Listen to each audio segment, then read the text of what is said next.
Well, it's time for true confessions. At home and also at the office, there are a lot of NCAR, UCAR staff, and including my wife, that ask me this one question. What is the difference between UCAR and NCAR besides that one letter? And hopefully I can now say in the next minute or so what is the difference between the two. UCAR stands for the University Corporation for Atmospheric Research. It manages NCAR on behalf of the National Science Foundation. UCAR is a nonprofit consortium of 77 member universities, of which the University of Wyoming is a proud member, and is governed by a board of trustees, of which they are here today. I would like to now introduce the president of UCAR, Tom Bogdan. Tom was appointed this past January, and he succeeded Rick Anthes, a name that I think is familiar to many of you in this room. Tom's career includes a breadth of experience with many aspects of the university community and with partners across government and industry. He's an accomplished scientist. He worked, in fact, as a senior manager at NCAR. He was a program director at NSF, and he was also a director of NOAA's Space Weather Prediction Center before coming to UCAR this year. Tom has extensive experience working with federal stakeholders and in developing international and commercial partnerships. He is currently spearheading an effort to establish a U.S. Weather Commission that will guide the nation's investment in weather research and forecasting, hopefully boosting the economy and better protecting the public. I'd like to introduce Tom Bogdan.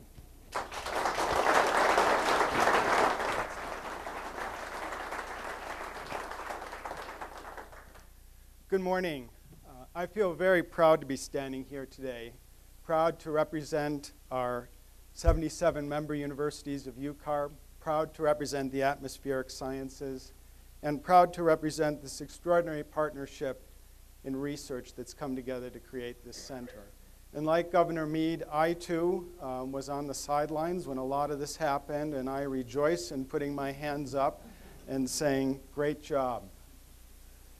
We often take computers for granted in our lives, but they have utterly transformed the atmospheric sciences in all of our lives in just so very many ways. As a solar physicist by training, I know what a challenge it is to analyze, understand the diverse forces of the natural world that come together to shape what happens day in and day out in our environment. And to do that, computational power makes all the difference. Back in 1950, one of the first major projects carried out on a computer was a one-day forecast of weather. And that took almost a week to complete in computing time. Today, such a calculation on machines like this can be done in a minute. We can now model how air flows around a wind turbine. We can model where severe thunderstorms will develop and potentially have impacts on those downstream from them. And we can understand why drought is becoming widespread. These simulations that will take place on this supercomputer help make our society safer, they help make our economy more productive, and they flow directly from supercomputers.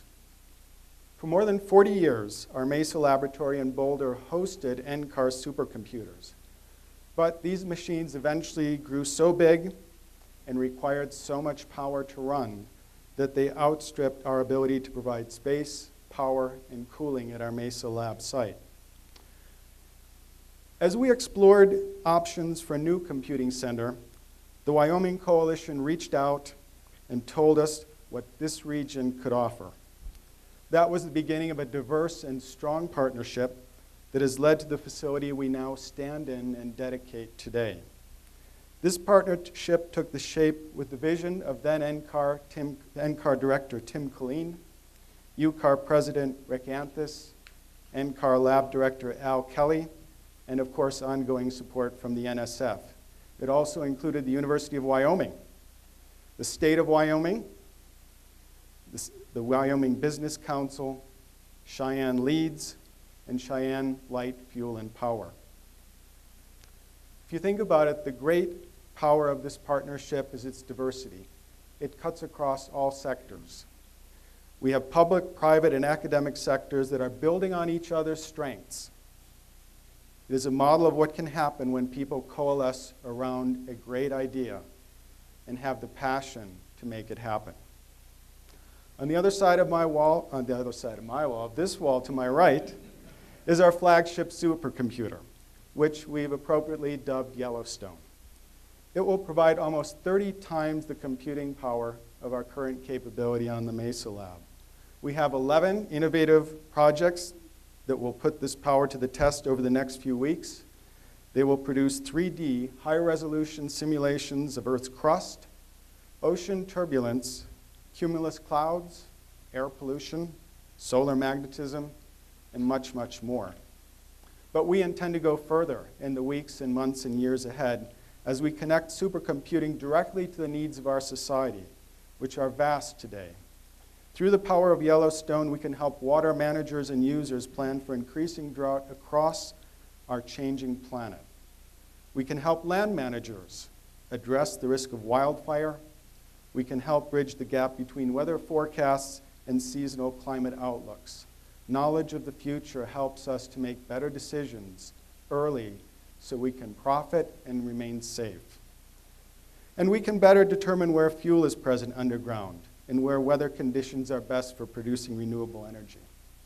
In short, I am tremendously excited about what this center can do, not just for NCAR, not just for Wyoming, or the increasingly connected Front Range of the Rockies. It's for society at large, and I invite each and every one of you to join me in celebrating this amazing new facility. Thank you.